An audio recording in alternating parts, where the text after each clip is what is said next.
किसी भी कंपनी का शेयर लिस्टिंग के 30 दिन बाद में पक्का गिरता ही गिरता है। तो ऐसा क्यों है?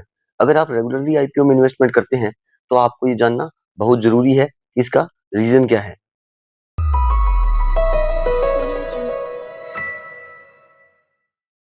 अगर आप भी आईपीओ में रेगुलरली इन्वेस्टमेंट करते हैं, तो आपने एक चीज़ पर गौर किया होगा कि आईपीओ की लिस्ट होने के बाद उस कंपनी के शेयर में पर्टिकुलरली कुछ दिनों बाद में, यानी लगभग 30 दिन के बाद में पक्का गिरावट आती है। वो पक्का गिरता ही है। तो ऐसा क्यों होता है? इसके बारे में हम जानें, उससे पहले हम ये जान लेते हैं कि एंकर इन्वेस्टर्स क्या होते हैं। ये जानना हमारे लिए बहुत ज़रूरी है। एंकर इन्वेस्टर्स के ऊपर हमने ऑलरेडी एक अपना वीडियो बना दिया है, जिसका लिंक आपको आई बटन में मिल जाएगा। आप जाके देख सकते हैं। इसका हम पहले ओवरव्यू ले लेते हैं कि जो एंकर इन्वेस्टर्स होते हैं, वो एक तरह के आईपीओ में फर्स्ट टाइम इन्वेस्टर्स होते हैं, यानी जो सबसे पहले आईपीओ में उस कंपनी के इन्वेस्ट करते हैं। और ये बहुत इंपॉर्टेंट होते हैं, हमारे लिए भी जानना भी ज़रूरी है और कंपनी के लिए भी, क्योंकि आईपीओ की इमेज बिल्डिंग में ये जो एंकर इन्वेस्टर्स होते हैं, ये बहुत काम करते हैं। ये क्वालिफाइड इंस्टीट्यूशनल बायर्स या इंस्टीट्यूशनल इन्वेस्टर्स, यानी कि म्यूचुअल फंड या पेंशन फंड मैनेजर्स हो सकते हैं। और इनको आईपीओ या उस कंपनी की अच्छी समझ होती है कि कैसे कंपनी काम करती है, कैसे बिजनेस काम करता है। और ये मेनली जो होते हैं, रिटेल इन्वेस्टर्स को उस पर्टिकुलर आईपीओ में इन्वेस्टमेंट के लिए अट्रैक्शन देने के लिए या अट्रैक्ट करने के लिए भी काम करते हैं। क्योंकि जब इतना बड़ा एक इंस्टीट्यूशनल इन्वेस्टर अगर वो इन्वेस्टमेंट कर रहा है उस आईपीओ में, तो ऑब्वियस सी बात है कि रिटेल इन्वेस्टर्स भी अट्रैक्शन में आते हैं उस पर्टिकुलर आईपीओ के लिए। और आपने देखा भी होगा, जैसे मैंने पिछले वीडियो में बात की थी, आईपीओ में इन्वेस्टमेंट करने के लिए एंकर इन्वेस्टर्स को स्पेशल रूल बने हुए हैं। उन रूल के हिसाब से वो मैक्सिमम 30 टू 40% यानी इन्वेस्टमेंट कर सकते हैं उस पर्टिकुलर आईपीओ का।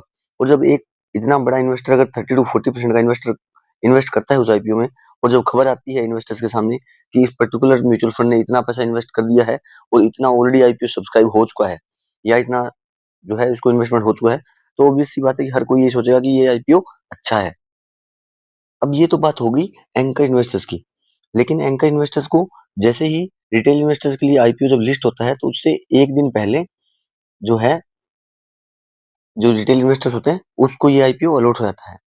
अब इनके लिए एक रूल है कि जब भी आईपीओ अलॉट होता है, उसके बाद में जितना इनका इन्वेस्टमेंट है, अगर हम मान भी लेते हैं कि 30% अगर उस पर्टिकुलर आईपीओ का इन्होंने खरीदा है, जो कि काफ़ी अच्छा खासा वैल्यू होता है। 30% अगर एक पर्टिकुलर आईपीओ का रिटेल इन्वेस्टर्स को इन्वेस्ट हो जाता है, तो उस 30% का 50% इनके पास लॉक इन रहता है कि ये 30 डेज़ तक ये लॉक इन कर सकते हैं।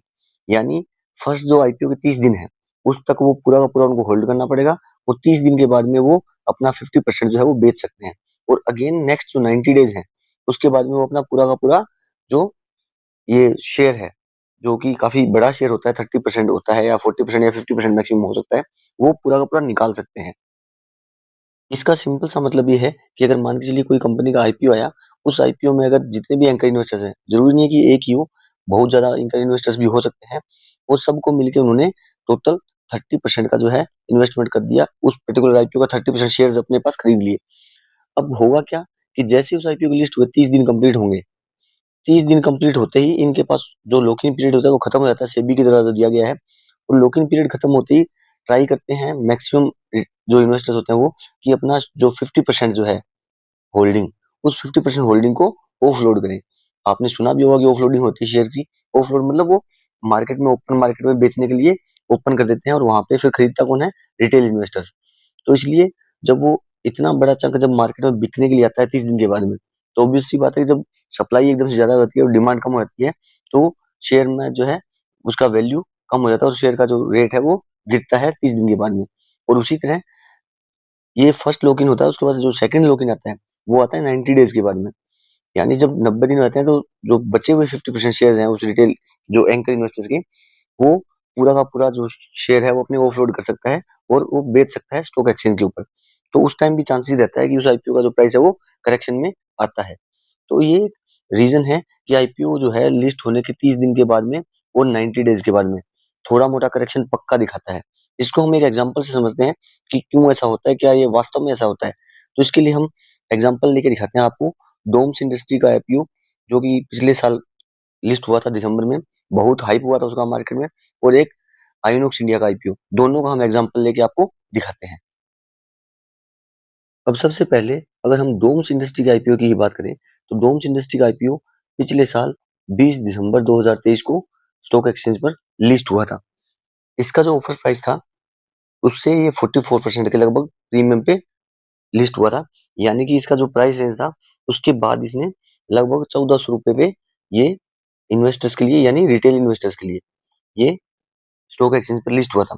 लेकिन क्योंकि जैसे मैंने पहले ही बताया था कि स्टॉक एक्सचेंज पे लिस्ट होने से एक दिन पहले आईपीओ का जो अलॉटमेंट होता है, उससे एक दिन पहले एंकर इन्वेस्टर्स को वो प्री डिफाइंड रेट पे मिल जाता है।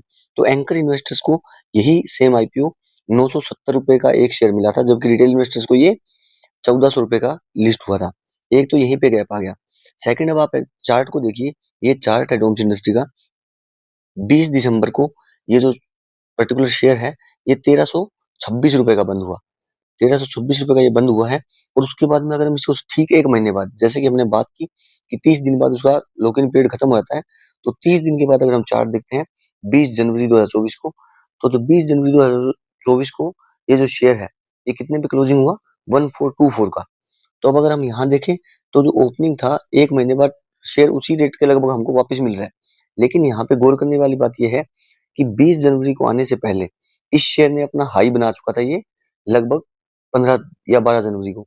यानी कि 12 जनवरी को जो शेयर था, उसका प्राइस लगभग 1568 रुपए था क्लोजिंग का।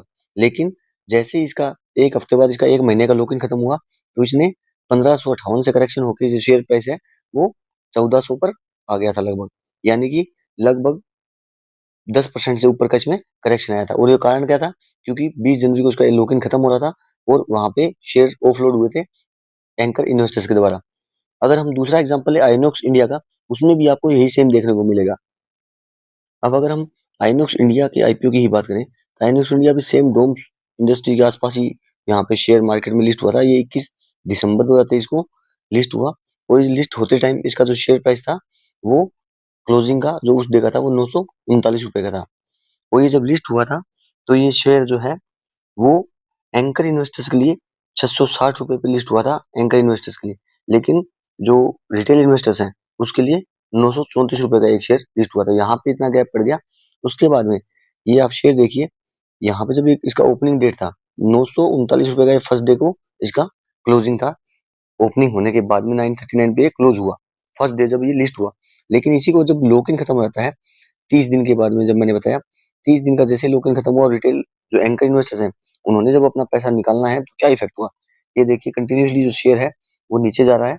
और यहाँ पे 23 जनवरी को इसका 1 महीना खत्म हुआ और जो शेयर है वो 4% के लगभग गिर के और 817 रुपए करीब बंद हुआ।